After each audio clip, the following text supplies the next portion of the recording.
জাহান্নাম থেকে বাঁচতেই হবে বন্ধু। কোরআনে আল্লাহ বারবার একটা কথা বলছে নবীজিকে, আমাদের নবীকে পর্যন্ত আল্লাহ বলছে বন্ধু ওমা আদরাকা মা হিয়া, এই বন্ধু জাহান্নামের আগুন কেমন আপনি জানেন? নবীজিকে বলছে আল্লাহ। নারুন হামিয়া, বন্ধু আপনাকে বলছি লেলিহান আগুনের ধাউ ধাউ শিখা জাহান্নামের আগুন। ওমা আদরাকা মাল হুতামা, আল্লাহ বলছে বন্ধু হুতামা নামক জাহান্নামের আগুন কেমন জানেন?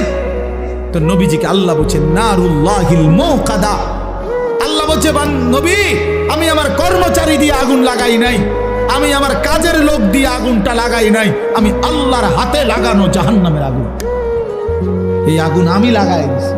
নারুল্লাহ, আমার হাতে জ্বালানো আগুন।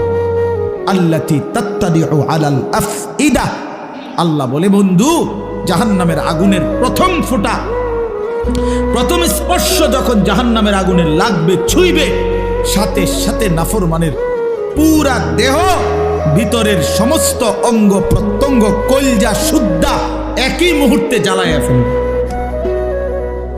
দুনিয়ার আগুন কখনোই এভাবে জ্বলে না। দুনিয়ার আগুন এক সাইড থেকে জ্বলতে থাকে, চেষ্টা করে লাফালাফি করলে, দৌড়ঝাঁপ করলে, ইচ্ছা করলে হয়তো বাঁচানো যায়।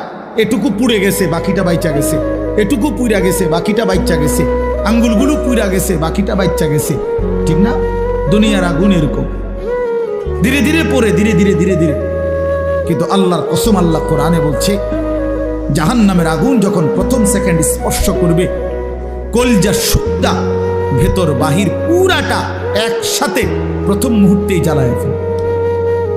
লাভ দিবেন, দৌড়াবেন না, ইন্নাহা আলাইহিম মুসাদা ফি আমাদিম মুমাদ্দাদা, আল্লাহ বলেন আগে জাহান্নামের মোটা খুঁটিতে বান দেওয়া হবে, এরপরে আগুন জ্বালানো।